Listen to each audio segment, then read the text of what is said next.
দাউ দাউ করে জ্বলছে বসতঘর, রয়েছে ভাঙচুর ও লুটপাটের চিহ্ন। মাদারীপুরের রাজৈর উপজেলার আমগ্রাম ইউনিয়নের মধ্যপাড়ার ৫টি বাড়ি ধ্বংসস্তূপে পরিণত হয়েছে। ওই বাড়িগুলোতে দেওয়া আগুনের শিখার আড়ালে লুকিয়ে আছে মর্মান্তিক হত্যাকাণ্ডের গল্প। নিহত ব্যক্তি জাকির শেখ পেশায় ফল ব্যবসায়ী। তিনি মঙ্গলবার সকালে মেয়ের জামাই রাসেল ব্যাপারীর বাড়িতে এসেছিলেন।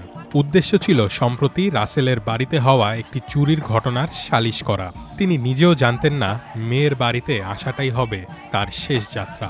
সালিশে কথা কাটাকাটির জেরে প্রতিপক্ষের কোপে প্রাণ যায় জাকির শেখের।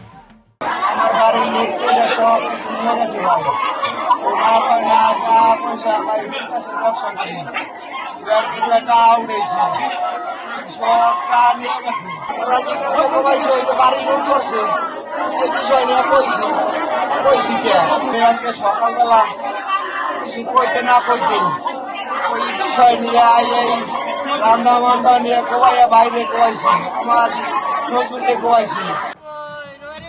কর্তাকে হারিয়ে শোকে বিহ্বল হয়ে পড়েছেন জাকির শেখের পরিবার। তাদের একটাই প্রশ্ন, সমস্যার সমাধান করতে গিয়েও কেন প্রাণ দিতে হলো। আমার স্বামী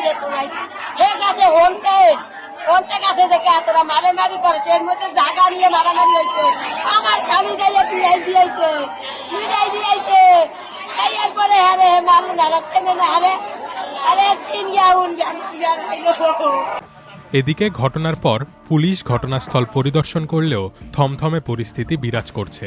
পুলিশ জানিয়েছে জমিজমা সংক্রান্ত বিরোধের জেরে এই হত্যাকাণ্ড ঘটেছে। মজিদ খানের ছেলেরা আলামিন, ইলিয়াস, দেলোয়ার, ফরহাদ, সরোয়ার, শাহাদত খান, তাদের সাথে জমি নিয়ে পাশাপাশি বাড়ি, জমি নিয়ে দীর্ঘদিন থেকে সমস্যা। এই জমির সমস্যাকে কেন্দ্র করে আজকে সকালবেলায় রাসেল শেখকে প্রথম ডেকে নিয়ে বাড়িতেই, পাশাপাশি বাড়ি কোপায়